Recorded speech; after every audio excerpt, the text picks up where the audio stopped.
ದೇವೇಗೌಡರಿಗೆ ಬೆಂಬಲ ಸೂಚಿಸಲು ರಾಜಣ್ಣ ಬೆಂಬಲಿಗರು ಹಿಂದೇಟು ಹಾಕುತ್ತಿದ್ದಾರೆ. ಇದಕ್ಕೆ ಸಂಬಂಧಪಟ್ಟಂತೆ ಬ್ರೇಕಿಂಗ್ ನ್ಯೂಸ್ ಬರ್ತಿದೆ.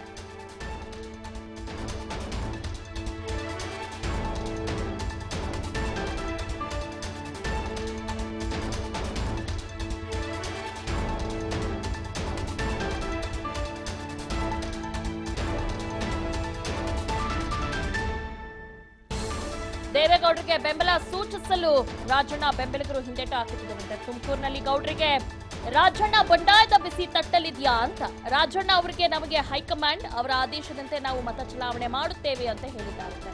ಮುಂದೆ ಯಾವ ರೀತಿ ಹೆಜ್ಜೆ ಇಡಬೇಕು ಎಂದು ಚಿಂತನೆ ಮಾಡಬೇಕಿದೆ. ತುಮಕೂರಿನಲ್ಲಿ ನಡೆದ ಸಭೆಯಲ್ಲಿ ಜಿಲ್ಲಾ ಪಂಚಾಯತ್ ಸದಸ್ಯ ಚೌಡಯ್ಯ ಹೇಳಿಕೆಯನ್ನ ನೀಡಿದ್ದಾರಂತೆ.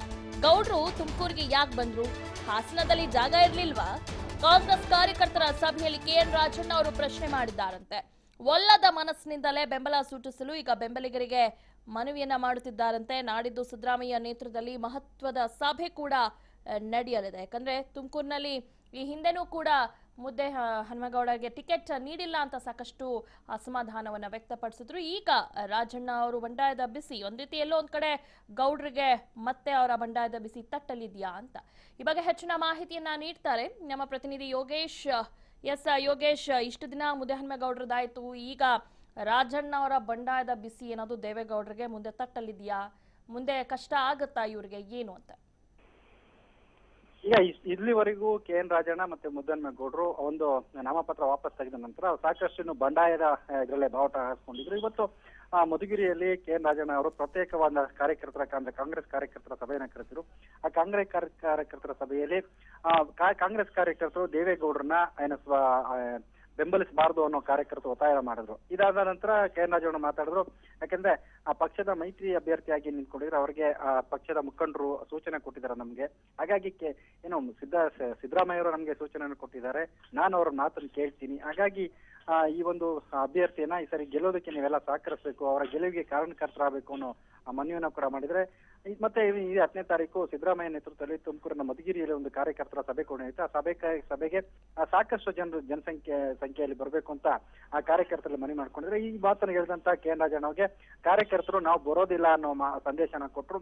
ಇದಾದ ನಂತರ ಏನು ಸದ್ಯಕ್ಕೆ ಒಂದು ಮಟ್ಟಿಗೆ ಬಂಡಾಯ ತಣ್ಣಗಾಗಿದೆ ಅಂತ ಹೇಳ್ಬೋದು. ಇದಾದ ನಂತರ ದೇವೇಗೌಡರು, ಕೆಎನ್ ರಾಜಣ್ಣ ಅವರು ಮತ್ತೆ ಎಲ್ಲರೂ ಒಂದು ಸುತ್ತಿನ ಮಾತುಕತೆಯನ್ನ ನಡೆಸ್ತಾರೆ. ಅದಾದ ನಂತರ ಮಧುಗಿರಿಯಲ್ಲಿ ಮೈತ್ರಿ ಅಭ್ಯರ್ಥಿ ಗೆಲ್ಲಿಸೋದಕ್ಕೆ ತಂತ್ರಗಾರಿಕೆಯನ್ನ ದೇವೇಗೌಡರಿಗೆ ಮಾಡಿದ್ದಾರೆ ಅಂತ ಹೇಳ್ಬೋದು. ಓಕೆ, ಹಿಂದಿನಿಂದಲೂ ಕೂಡ ದೇವೇಗೌಡರಿಗೆ ಒಂದಲ್ಲ ಒಂದು ಬಂಡಾಯದ ಬಿಸಿ ತಟ್ತಾನೆ ಇದೆ. ಒಂದು ಮುದ್ದಹನುಮೇಗೌಡರದಾಯ್ತು ಇಷ್ಟು ದಿನ, ಈಗ ರಾಜಣ್ಣ ಬೆಂಬಲಿಗರು ಹಿಂದೆಟಾಗ್ತಾ ಇದ್ದಾರೆ.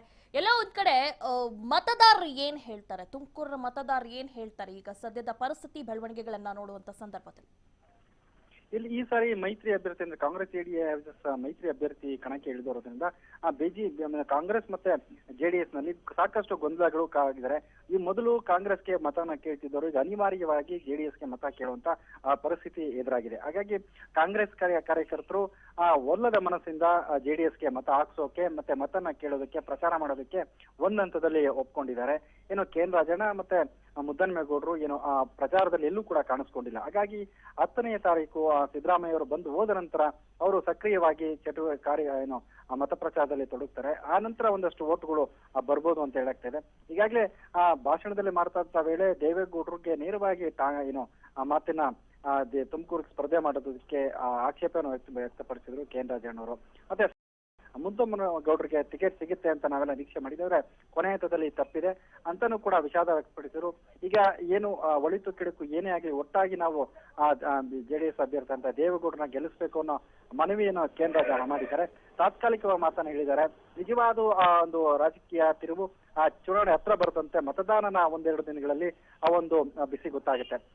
ಕೆಎನ್ ರಾಜಣ್ಣ ಈಗ ಏನು ಮತದಾನಕ್ಕೆ ಬೆಂಬಲಿಸಕ್ಕೆ ಒಪ್ಕೊಂಡಿದ್ದಾರೆ. ಇದು ಎಷ್ಟು ಪ್ರಮಾಣದಲ್ಲಿ ಈ ಒಂದು ಮತಗಳು ಕನ್ವರ್ಟ್ ಆಗಿ ಜೆಡಿಎಸ್ಗೆ ಬೀಳುತ್ತೆ ಮತ್ತೆ ದೇವೇಗೌಡರ ಗೆಲುವಿಗೆ ಎಷ್ಟು ಸಹಕಾರಿ ಆಗುತ್ತೆ ಅನ್ನೋದು ಮತದಾನದ ಬಳಿಕ ಗೊತ್ತಾಗುತ್ತೆ. ದಿವ್ಯಾ, ಓಕೆ, ಈಗ ಸಿದ್ದರಾಮಯ್ಯ ನೇತೃತ್ವದಲ್ಲಿ ಸಭೆ ಕೂಡ ನಡೆಯಲಿದೆ ನಾಡಿದ್ದು. ಏನಾಗಬಹುದು ಆ ಸಭೆಯಲ್ಲಿ? ಒಂದು ವೇಳೆ ಏನಾದ್ರೂ ಈ ಬಂಡಾಯ ಶಮನವಾಗಿಲ್ಲ ಅಂದ್ರೆ ಮುಂದೆ ದೇವೇಗೌಡರಿಗೆ ಕಷ್ಟ ಅಂತ ಅನ್ಸಲ್ವಾ? ಖಂಡಿತ. ಯಾಕೆಂದ್ರೆ ಈಗಾಗಲೇ ಕೆಎನ್ ರಾಜಣ್ಣ ಏನು ಈ ಭಾಗದಲ್ಲಿ ಮಧುಗಿರಿಯಲ್ಲಿ ಜೆಡಿಎಸ್ ಮತ್ತೆ ಕಾಂಗ್ರೆಸ್ ನೆಕ್ ಟು ನೆಕ್ ಅಂದ್ರೆ ವಿರೋಧಿಗಳಾಗಿ ಬೆಳ್ಕೊಂಡು ಬಂದವರು. ಆ ಕೇಂದ್ರ ಜನ ಕೂಡ ಈ ಬಾರಿ ಸೋತಿದ್ದಾರೆ. ಆ ಒಂದು ಸಿಟ್ಟು ಮತ್ತೆ ಆಕ್ರೋಶ ಕೂಡ ಆ ಭಾಗದ ಜನರಲ್ಲಿ, ಕಾಂಗ್ರೆಸ್ ಕಾರ್ಯಕರ್ತರಲ್ಲಿ ಇದ್ದಾರೆ. ಮತ್ತೆ JDS ನ ಶಾಸಕರು ಆ ಕಾಂಗ್ರೆಸ್ ಕಾರ್ಯಕರ್ತ ಅನಗತ್ಯವಾಗಿ ಕಿರುಕುಳ ಕೊಡ್ತಾ ಇದ್ದಾರೆ, ಕೇಸ್ಗಳನ್ನ ಹಾಕ್ತಾ ಇದಾರೆ ಅನ್ನೋ ಮಾತನ್ನ ಭಾಷಣದ ವೇಳೆ ಪ್ರಸ್ತಾಪ ಮಾಡಿದ್ರು. ಈಗೇನು ಕೇಂದ್ರ ಜನ ಸಿದ್ದರಾಮಯ್ಯವರ ಮಾತಿಗೆ ಮಣಿದಿದ್ದಾರೆ. ಆ ಮೂಲಕ ತಮ್ಮ ಬೆಂಬಲಿಗರನ್ನ ಸಂತೈಸಿ ಒಂದಷ್ಟು ಓಟ್ಗಳನ್ನ ತರೋದಕ್ಕೆ ಪ್ರಯತ್ನ ಪಡ್ತಾರೆ. ಮತ್ತೆ ಓಟನ್ನ ಹಾಕಿಸೋ ಕೆಪಾಸಿಟಿ ಕೂಡ ಅವರಿಗಿದೆ ಅನ್ನೋದು ಕಾರ್ಯಕರ್ತರ ಮಾತು. ಈಗ ಒಟ್ಟಲ್ಲಿ ಸಿದ್ದರಾಮಯ್ಯ ಬಂದಾಗ ಮತ್ತಷ್ಟು ಮತಗಳು ಅಂದ್ರೆ ಈ ಭಾಗದ ಅಹಿಂದ ಮತಗಳು ಹೆಚ್ಚಾಗಿರೋದ್ರಿಂದ ಆ ಮತಗಳು ಏನು ದೇವೇಗೌಡರಿಗೆ ಬೀಳೋ ಸಾಧ್ಯತೆಗಳು ಕೂಡ ನಿಶ್ಚಯವಾಗಿದೆ. ಓಕೆ ಯೋಗೇಶ್, ಧನ್ಯವಾದಗಳು ತಮ್ಮ ಮಾಹಿತಿಗಾಗಿ. ನಮ್ಮ ತಾಲೂಕಿನಲ್ಲಿ ಇದ್ದಂತಹ ವ್ಯತ್ಯಾಸಗಳನ್ನು ನಾನು ಈಗ ಈ ಒಂದು ಚುನಾವಣೆ ಏನ್ ಬಂದಿದೆ, ಈಗ ನಾವೆಲ್ಲರೂ ಕೂಡ ಇವೆಲ್ಲ ಮಾತಾಡಿದ್ದು ಕೇಳಿಸ್ಕೊಂಡಿದ್ದೇನೆ. ನಾನೇನು ಹೈಕಮಾಂಡ್ ಅಲ್ಲ, ನಮ್ಮ ಭರತ್ಕುಮಾರ್ ಹಿಡಿದು ಕೂತವನ ಕೇಳ ನಮ್ಮ ಹೈಕಮಾಂಡ್, ನಾನೇನು ಹೈಕಮಾಂಡ್ ಆಗ್ತದೆ?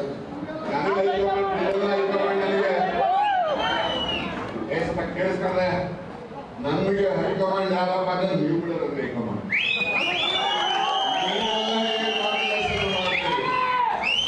ನೀವೆಲ್ಲ ಯಾವ ಮಾರ್ಗದರ್ಶನವನ್ನ ಮಾಡ್ತೀರಿ, ಆ ಮಾರ್ಗದರ್ಶನದಂತೆ ನಾವು ಕ್ರಮವನ್ನು ತೆಗೆದುಕೋಬೇಕಾದ್ದು ನಮ್ಮೆಲ್ಲರ ಕರ್ತವ್ಯವೂ ಕೂಡ ಆಗ್ತದೆ.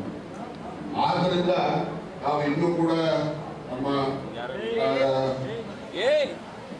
AACC ವತಿಯಿಂದ, KPCC ವತಿಯಿಂದ ನಾವು ಮೈತ್ರಿಯ ಅಭ್ಯರ್ಥಿಗೆ ಮತವನ್ನು ಕೋರಬೇಕಾದಂಥದ್ದು ನಮ್ಮ ಹಿರಿಯರ ಆದೇಶ.